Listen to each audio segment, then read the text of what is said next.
Are Swedes snowflakes? That's coming up.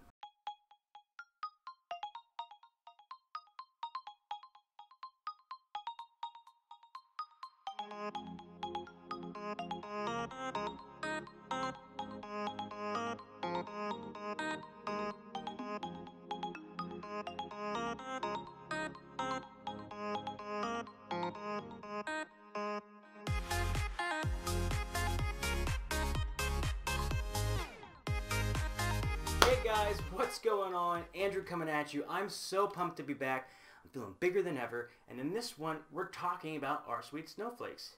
A lot of times in my videos, if I talk about, for example, that I think the United States could have a better healthcare system, if I think it would be important that we could recognize that we have a gun problem in the United States, the keyboard warriors will always attack me, and they attack my manhood. So for example, I'm less than a man, I'm a snowflake, I want to live off the government and never work.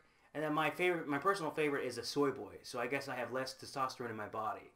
And I actually find a lot of these attacks to be kind of funny because if you think about it, if you were really a man, why would you spend your time just sitting at home writing negative comments to people? It's very, very interesting hiding behind a keyboard. But going on, I hear this a lot with Swedes. The world in Sweden, Sweden is falling apart. Men can't be men in Sweden at all. It's all these things. Sweden is going to be burned and in ruins and on fire in the next 20 years. This is what I always hear. So I wanted to defend a few things that Sweden does that if we did it in the United States, everybody would lose their mind. Watching a podcast recently, Jonathan Haidt, he wrote a book called The Coddling of the American Mind. It's on Joe Rogan. I will link that podcast below. And he's talking about there's certain things that we're doing to protect children. And again, some of the things we're doing in Europe as well. But there's certain things we're doing to protect these children where it's actually hurting them in the long term. It might be causes to depression and anxiety later on in their lives. So the first thing that Swedes do that we don't do in the United States is it's very normal for kids, 4th grade and on up, and maybe possibly younger, to take the city bus themselves to the school. Where because in Sweden a lot of times there isn't a regular school bus, you take a city bus, and so a lot of kids will travel to school by themselves. Some kids will even take a train and then take a bus, and it's very normal for kids to also ride a bike or take a walk to a school at a very young age. I was talking to my dad recently, and where he lives, it's about a 5-minute walk to the bus stop, and parents will actually take their small kids in the car, drop them off at the bus stop, wait in the car until the kids get on the bus. But if you think about it, in the United States, if you would actually let your kids walk to the school bus by themselves, it could be very possible that the police might come to your house because they might see this as child neglect. But what's very interesting is that if you actually look at crime statistics in the United States, children getting abducted and these kind of negative things that happen at such a rare rate that the amount of fear that we have of the whole world and everyone else isn't normal and isn't really necessary. And by allowing children to actually go to the school by themselves, to be independent, you're actually allowing them to learn these life skills themselves. And I just find it to be very interesting because we're always attacking, I'm not attacking Swedes, but people in the comments that are attacking Swedes and calling people less than a man or whatever, you know, at the same time, might not have been able to walk to school by themselves. So it's one thing that we can definitely fix. Another thing that Swedes do that sometimes to this day I still feel a little bit weird about, and I can see it maybe as animal abuse when I first came, but now I don't see it so much, or let's say animal neglect, is that it's very common for Swedes, if they're walking to the grocery store, for example, to take their leash and tie the dog up right outside the store, go in and buy their food, and then come back out. Now to me, I would look at that and go, well, what if someone steals your dog? Maybe your dog's not safe. What if they run off and what if they just run off?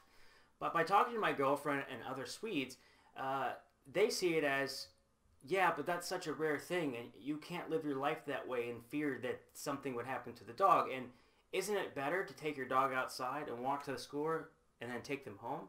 Because my counter argument was you leave the dog at home and you only take the dog out when you're going to give them a walk. So again, being American, I've always had this fear in me a little bit of the world, of all the negative and bad things can happen. And here in Sweden, watching it never seems to be a problem. It just works. And people don't see it in the same way. And people aren't stealing dogs. This is not a common thing. So it goes back to what I said originally about having this view of the world being such a scary and negative place.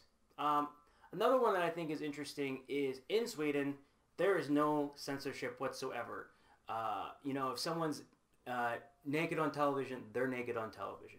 If someone says a bad word, whether it's in Swedish or in English, it doesn't get censored. There's no beeping. And again, talking about how the things that people say about Swedes, it's just interesting because in the United States, I think about the Super Bowl where there was that Super Bowl malfunction with Janet Jackson. That was a huge national story that a breast was shown on television. And if you think about it, that's just a part of the human body, and it's a bit ridiculous at the level at it was.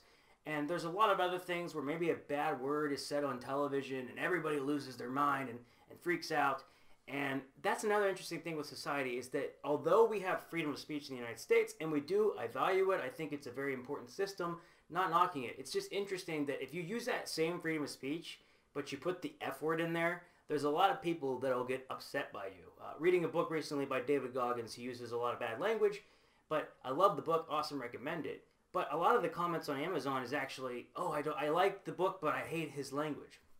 So I find it to be interesting that we're censoring language. So that's just another thing I wanted to share with you. One last thing I'll say that when I first looked at it was strange to me is that it's very more common for Swedes when they're a little bit sick to stay home. I feel like in the United States, if we're sick, we go to work. We go to work unless we're really, really sick. And when I first came to Sweden, I kind of was guilty of this where I would be sick and I would still force myself to go in because having that American in me, I was like, I'm going to go in, I'm going to work hard and this and that. And when I first looked at that, I was like, these Swedes, like if their nose is running a little bit, they just stay home. They don't go to work. But as I've grown and realized, it's just that they think it's better to stay home and rest. They don't want you to get anyone else sick, and they don't want you to get super sick over time. They have a much better work-life balance. And one of the issues and problems we actually have in the United States is that when people are sick, they don't go to the doctor because of the healthcare issue, for example.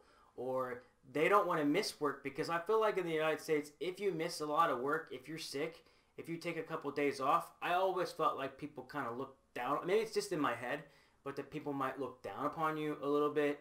Or if you're just a little sick, there's just a little bit more pressure to be at the job and be home. So these are things that I think Swedes do really, really well that we could maybe incorporate in American society. And now it's starting to be backed up by science and research. That's why I highly recommend this podcast, that you can check it out and see it. And like I said, it's not perfect. Swedes can maybe sometimes do things that I could see as being maybe a little bit too liberal. But all the main things that people say overall, I just find not to be true. So I kind of wanted to defend Swedish society. And keep in mind, I kind of had those same thoughts when I first came here. But after 6 years of living here, I've developed and grown over time to see things from a different perspective. So see you guys in the next video. Take care.